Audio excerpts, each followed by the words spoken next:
Olá a todos, graça e paz. Estamos aqui de volta com o nosso canal Ouvir pela Palavra. Se você ainda não é inscrito nesse canal, aqui embaixo você pode clicar para se inscrever. Tem um sininho, eu não sei que lado que é, se é na direita ou na esquerda, mas tem um sininho aí que você clica para ser notificado cada novo vídeo que nós inserimos aqui no canal Ouvir pela Palavra, tá bom? Nós temos um grupo aí de WhatsApp, onde colocamos professores, alunos, que tratam do tema da editora Betel. Se você quiser fazer parte, nós temos lá pastores, presbíteros, irmãs, missionárias, missionários, enfim, espalhados aí pelo Brasil. Se você quiser fazer parte, deixa o seu nome e o seu número de WhatsApp, que eu terei o enorme prazer de inseri-los, tá bom? Neste grupo de WhatsApp. Lembrando aqui também que você pode usar esse vídeo para as aulas da sua escola dominical. Você que está com impedido de poder fazer a aula presencial, manda esse vídeo aí no seu grupo de WhatsApp, o link desse vídeo, e as pessoas poderão acompanhar conosco o estudo da escola dominical da lição de número 3, tá? Porque hoje nós vamos abordar aí a lição de número 3, diante do caos iminente, Deus nos concede escape. Nós vamos tratar um pouco sobre isso, e será um prazer ter você conosco aqui para a gente conversar sobre isso aí, tá bom? Nós também estamos aí trabalhando e divulgando um treinamento para professores de escola dominical. Você sabe de onde surgiu a escola? Você sabe como funciona a escola dominical? Você sabe quais são os departamentos da escola dominical? O que é superintendente? O que é fazer parte do corpo discente, do corpo docente? Você entende um pouco disso? Se não, quero te convidar você a fazer um treinamento, tá? Que eu preparei. Esse é um treinamento meu que eu preparei, melhorando a performance das aulas na escola bíblica dominical, manual do professor, tá? São 135 páginas de um e-book que você vai adquirir, e você vai poder ler, vai poder pesquisar e aprofundar o seu conhecimento acerca da escola bíblica dominical. Com certeza vai melhorar muito aí as suas dinâmicas, a maneira com a qual você vai lidar aí como professor e como superintendente da escola dominical, tá bom? Esse é um material com a minha digital, tá? O Senhor me deu a oportunidade de preparar esse material.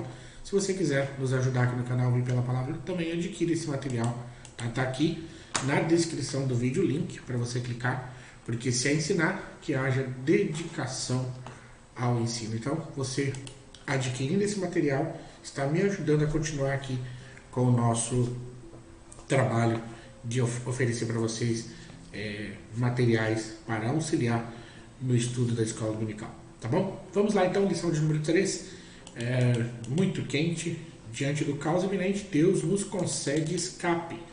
Isso já nos remete para o que Paulo escreveu, 1 Coríntios capítulo 10, verso 13, acerca ali da tentação. Ele diz que não há tentação sobre vós senão humana, mas fiel é Deus que não vos deixará tentar acima do que podeis, antes com a tentação dará o escape, para que possais suportar. Então você observa que Deus não vai permitir nada além da nossa capacidade. Então, diante do caos, o Senhor nos concede força, graça para nós vencermos. No textual do nosso comentarista, o bispo Abner Ferreira, coloca que tu falarás tudo o que eu te mandar, e Arão teu irmão falará a Faraó que deixe ir os filhos de Israel da sua terra. Êxodo capítulo 7, verso 2. Na verdade aplicada, ele coloca que o Senhor Deus é poderoso para levar adiante os propósitos para com o seu povo. Temos 3 objetivos que a gente precisa trabalhar nessa lição. Importante. Mostrar o cuidado do Senhor, o cuidado de Deus na crise. Segundo, ressaltar que Deus vê o nosso sofrimento, Deus vê o nosso sofrimento. E terceiro, esclarecer que Deus tem a sua hora de agir. Cuidado de Deus na crise, Deus vê o nosso sofrimento e Deus tem a hora certa, ou seja, a sua hora, não a minha hora, não a hora que eu quero, mas a hora dele de agir, de trabalhar nas nossas vidas. O texto bíblico base para o estudo dessa lição, nosso comentarista, o bispo Abner Ferreira, escolheu o Êxodo capítulo 14, versos 22, 23, 24 e 26. Então você vai fazer essa leitura aí na sua classe, com seus alunos, vai fazer essa leitura você, que é aluno que está estudando conosco, aí na sua revista da Escola Bíblica Dominical, tá bom? Lembrando que a revista da Escola Dominical, você encontra ela aí na sua igreja, né? E é sempre bom você tê-la, tá? Como ferramenta para você utilizar. Passando então, nós vamos entrar aí no nosso tema da lição, fazendo essa abordagem do cuidado de Deus na crise. Então Deus havia feito uma promessa lá para os filhos de Israel e cumpre essa promessa, né? Com mão forte, tira o seu povo do Egito, cumprindo assim as suas promessas, essas promessas feitas então a Abraão, a Isaac e a Jacó, né? Que lhes daria uma terra, e essa terra seria tão boa que manaria, como se fosse verter naturalmente, né?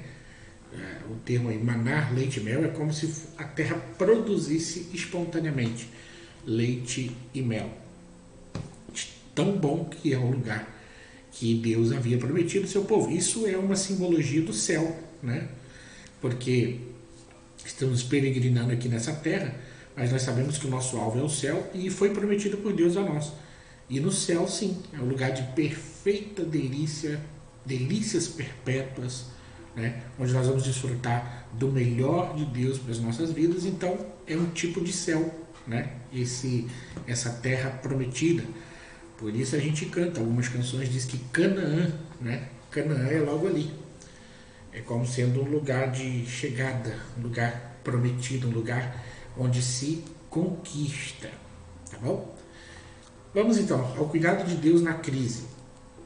Moisés era um hebreu que, pela graça divina, foi criado no palácio egípcio, né? Nós sabemos de toda a história, como é que foi que a sua mãe teve que escondê-lo, a sua irmã acompanhando ele no rio, viu que a filha do faraó estava banhando e encontra aquele cesto e pergunta, porventura, será que há alguma empregada que possa tomar conta? E a Miriam apressadamente diz que conhece e chama a própria mãe de Moisés para criá-lo. Nós sabemos bem essa história, isso está muito elucidado na nossa mente. Então nós sabemos que Moisés foi criado lá, nesse palácio, nesse Egito, né?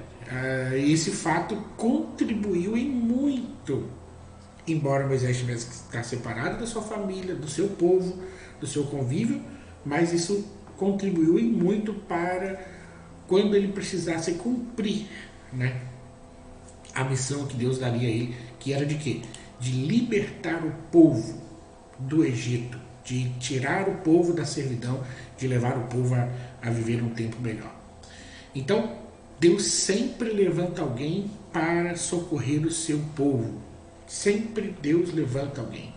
A Bíblia vai traçar essa história com zelo, e essa história de Moisés, né? Desde o seu nascimento até a morte.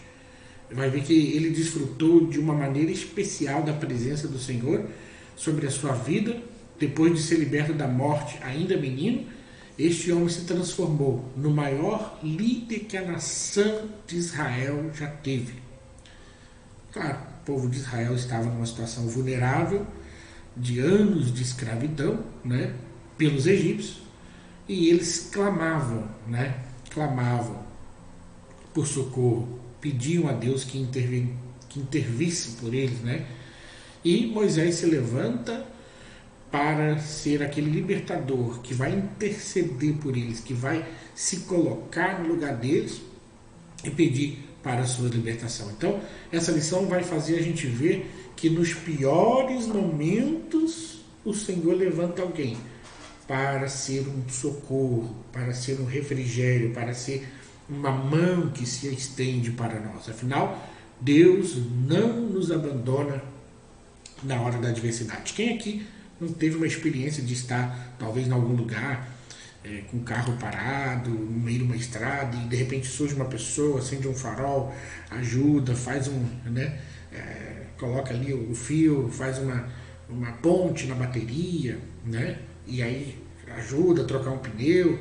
São pessoas que Deus envia para ser o nosso socorro naquele momento, né? Então, Deus sempre vai levantar alguém para nos abençoar.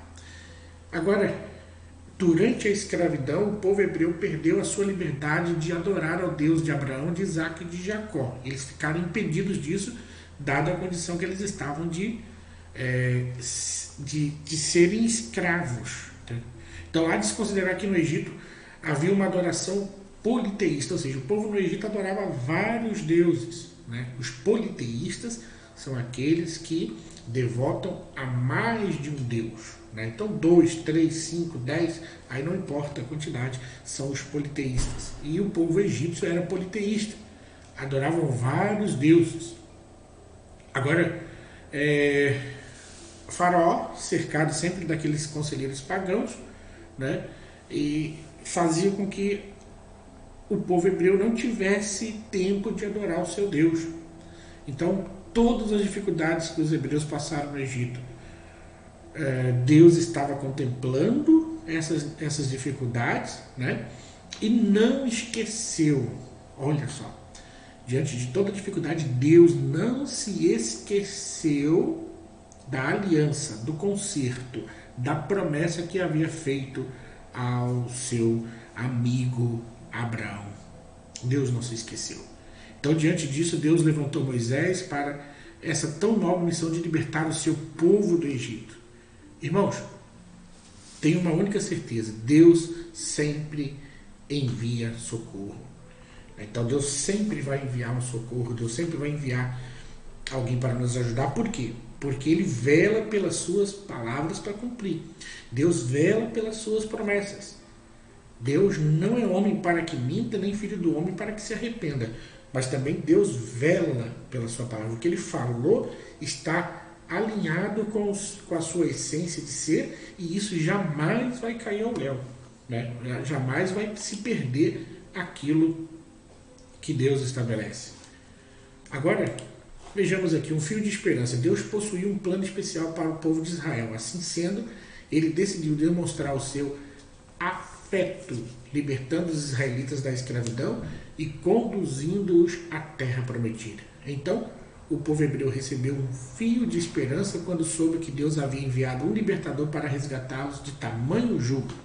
Então, diante dessa promessa e do envio de Moisés a Faraó, tem início o processo de libertação dos israelitas escravizados, com manifestações do poder de Deus na terra do Egito e a preservação do povo de Deus. Então, agora, sabendo desta notícia boa, Deus levantou alguém, Deus trouxe alguém, Deus despertou alguém, Deus na história está trazendo alguém que vai ser bênção para nós. Então eles ficaram apegados nesta promessa, aliás, nessa concretização de promessa que era Moisés sendo libertador do povo hebreu. Então, que coisa boa, né? Nós temos um Deus que não esquece das suas palavras, nós temos um Deus que levanta pessoas para nos ajudar, nós temos um Deus que guarda os seus filhos diante dos sofrimentos que ele enfrenta e que prepara pessoas para serem usadas dentro de algum propósito. Foi o caso de Moisés ter sido instruído em todo o conhecimento e sabedoria do Egito, sendo preparado para uma grande tarefa que Deus teria para que ele realizasse logo ali, né, na frente, quando seria o libertador do povo. Vamos agora ao segundo objetivo da lição, e aí vamos falar acerca do conhecimento de Deus acerca do nosso sofrimento. Então, o povo de Deus era obrigado a uma aterrorizante e humilhante rotina de amassar barro e depois pilhar os tijolos que eram produzidos por eles por meio de horas e horas e horas a fio de trabalhos. Então, vale a gente ressaltar que para os hebreus não havia pausa, afinal, as construções do grande faraó não poderiam parar. Então, diante de tamanha exploração da mão de obra escrava, Faraó, de modo algum, abriria mão dos israelitas.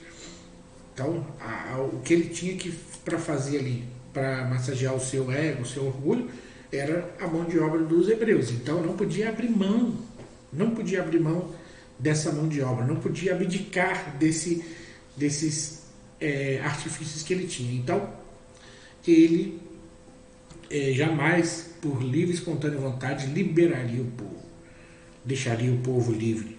e não tinha espaço para o povo adorar a Deus, para cultuar o Senhor, para guardar o sábado. Não tinha como se estabelecer isso, porque eles estavam ali agora nessa condição vulnerável. Agora, vejamos que o povo hebreu é um povo marcado pela dor. Impressionante como o povo de Deus é perseguido. Satanás sempre vai levantar alguém para tentar parar o povo de Deus. Lá no Egito, ele usou o faraó para tirar a paz do povo de Deus. Aliás, não resta dúvida que faraó era um homem terrivelmente cruel. Isso a gente encontra registrado em Êxodo, capítulo 5, versos 7 e 8. Então esse faraó não tinha conhecimento do José da nossa lição anterior. Esse faraó não tinha conhecimento. Até não sei se você sabe, mas faraó não era um nome próprio. Faraó era um título. Todos os governadores do Egito que eram colocados ali para estar um tempo na frente do povo eram chamados de faraó. Então, faraó do José já havia morrido. Haviam passado anos e este faraó que agora está tratando com o povo hebreu é um faraó que era totalmente desprovido de conhecimento daquele José que havia feito parte da história e tinha sido até mesmo governador do Egito, né? Então ele estava totalmente desprovido desse conhecimento. Então ele não conhecia José, que havia salvado o Egito da morte. Este sábio hebreu armazenou o cereal, e aí tem toda a história. Então a partir disso, Deus irá orientar Moisés com consistentes promessas de libertação. Diante disso, o nosso inimigo, Satanás, não poderia parar o povo de Deus. Mas não devemos esquecer que Deus estava observando toda a maldade de Faraó contra o seu povo. Meus amados irmãos, quantas pessoas tentam parar a igreja, parar o povo de Deus com leis, com ordens, né? E a gente vê aí às vezes em outros países os irmãos sofrendo na pele por serem cristãos, levarem a palavra de Deus, mas nós permanecemos firmes porque o Senhor intervém a nosso favor e Ele vem nos socorrer. Então prepare-se para viver o que Deus quer que você viva. Deus tem algo para você viver. E aí essa recusa de Faraó de libertar o povo, né? Era hora de Deus mostrar quem de fato governava. Então Deus envia 10 pragas sobre o Egito, mostrando quem é o Senhor. Afinal, Faraó havia questionado Moisés, né, quando esse disse que o Deus de Israel havia ordenado: deixe o meu povo ir. Então, com o envio das pragas, o Senhor Deus executou o seu juízo sobre os deuses do Egito, porque cada praga estava relacionada a um tipo de Deus que os egípcios acreditavam. E a saída de Israel do Egito fazia parte do plano de Deus para o seu povo. Então ele conhecia os talentos de cada um deles e os seus dons. Então Deus conhece também os nossos talentos, os nossos dons, e Ele sabe que nós somos pessoas únicas, com uma identidade específica e que temos algo particular para cumprir no reino dele. Então, diante disso, Deus traça um plano que será dado sentido para tudo na vida dos hebreus, o que também dará sentido nas nossas vidas, porque Deus traça um plano para nós e isso vai fazer sentido. E aí chega o tempo do festejo, né? Porque em um momento de tanta aflição e dor, Deus diz ao seu povo para se preparar para realizar uma grande festa. Depois de anos de sofrimento, era a hora do povo de Deus festejar. Está lá em Êxodo capítulo 5, verso 1. Então, se você está diante da pior crise da sua vida, não veja isso como um abandono de Deus, como um azar, como uma praga, como algumas pessoas aí, né, espiritualistas, chamam de karma, que você é obrigado a viver isso, enfim, não. Sendo assim, celebre ao Senhor em cada conquista que Ele te der. Quem consegue celebrar a Deus no meio da crise, vai fazer o quê? Vai tornar evidente a sua fé e Deus estará sempre agradando da atitude dessa pessoa, pois essa pessoa vai sinalizar para Deus que ela crê que Deus está no domínio, está no controle de todas as coisas na sua vida. Uma pausa aqui, só para lembrar que se os amados irmãos desejam aí fazer o treinamento de professores de escola dominical, aqui no link da descrição, tem um link aqui na descrição para você clicar, e aí você vai ser direcionado e saber como poder adquirir esse treinamento que eu preparei para abençoar os professores de escola bíblica dominical no Brasil, e vai ajudar a gente aqui no canal a ouvir pela palavra. Terceiro e último objetivo da nossa lição: chegou a hora de Deus agir. Agora, depois do consentimento de Faraó em libertar o povo de Israel da escravidão do Egito, diante da morte aquela dos primogênitos, inclusive até dentro da própria casa do Faraó, né? Então, Deus apressa o povo para que saiam da sua terra. Agora, quando o povo foi sair, Faraó voltou atrás da sua decisão. Então, diante do Mar Vermelho, os israelitas se veem encurralados. Não havia sequer uma oportunidade de escape. Por todos os lados haviam perigos. A morte de todos ali naquela situação era inevitável. Agora, as dificuldades não são capazes de apagar o quê? De apagar a promessa de Deus. Sobre a passagem do povo pelo Mar Vermelho, nós vemos nitidamente a ação de Deus para com Israel. Aqui nós notamos que o Senhor deseja que aprendamos a confiar nele. É neste cenário que Moisés transmite uma palavra de fé e esperança ao povo. Talvez você esteja diante do seu Mar Vermelho e cercado por um exército, onde não há aparente saída. Assim sendo, a palavra para você hoje é: não temas, o Senhor pelejará por vós. Deus fará por você o que ele certificou, assim como ele fez ao seu povo. Então, você pode estar vivendo a maior dificuldade da tua vida, você pode estar passando pela pior crise da tua vida, mas passando a certeza de que Deus cuida dos seus filhos e que tudo que Deus prometeu ao seu tempo vai acontecer. Agora, a gente observa que o povo prosperou. Eles ficaram ali 430 anos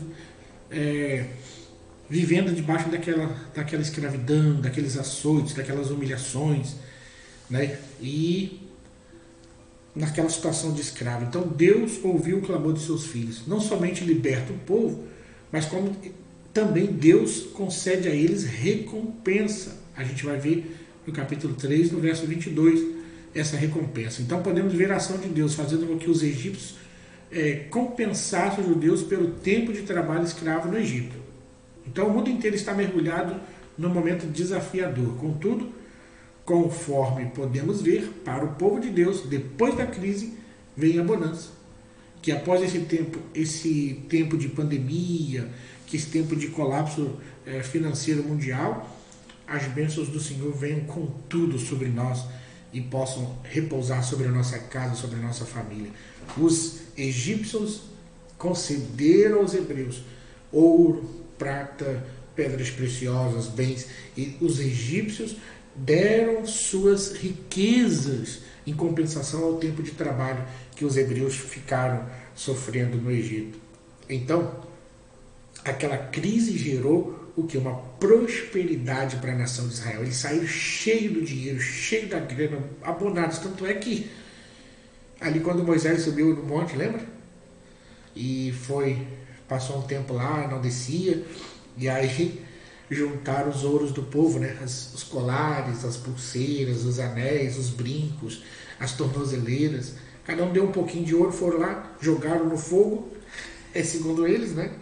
Nasceu um bezerro, e eles começaram a adorar aquele bezerro. Tal era a quantidade de riqueza que esse povo tinha. Saíram ricos do Egito, né?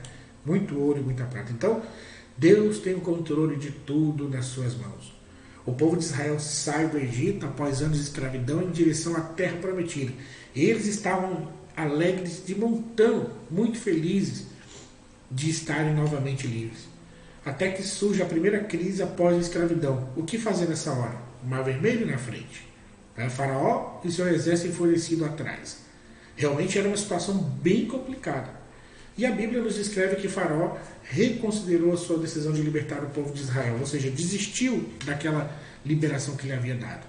Então o povo de Israel ficou desesperado diante da destruição iminente. estavam num beco sem saída, ficaram apavorados. Agora, diante dessa tamanha crise, Moisés mostra que de fato havia aprendido a confiar em Deus. Ele diz: não temais. Êxodo 14, 13. Eu gosto muito dessa passagem. Não temais. Estais, pois, quietos e vede o livramento do Senhor. Aleluia, que hoje vos fará. Então Deus foi fiel à sua palavra, livrando o seu povo, conduzindo a terra prometida. Então creia que Deus entrará com providência, abrindo o mar para entregar a vitória em suas mãos. Deus é poderoso para conceder vitórias ao seu povo em tempo de crise. Então, a história bíblica vai nos mostrar que mesmo quando a realidade e as perspectivas humanas não conseguem visualizar uma saída diante das tremendas adversidades, o Senhor Deus é poderoso para fazer além daquilo que pedimos ou pensamos, segundo o poder que nele opera. Então, nós aprendemos que diante do caos iminente, Deus concede o escape para o seu povo. Vamos encerrando por aqui. Quero lembrar que nós estamos aqui, eu estou aqui ofertando o meu material, melhorando a performance das aulas de escola dominical. É um PDF com 135 páginas. Você dá uma oferta aí para o nosso canal, nos ajuda, e você vai ter esse material que vai aí aumentar o seu conhecimento acerca da escola dominical, como funciona. Está aqui na descrição desse vídeo, aqui embaixo, um link para você clicar e nos ajudar aqui no canal Ouvir pela Palavra, tá bom? Beijo no seu coração. Que o Senhor Jesus te abençoe. Que você continue crendo nesse Deus que cuida de nós em meio às crises. Forte abraço. Pai do Senhor. Deus te abençoe.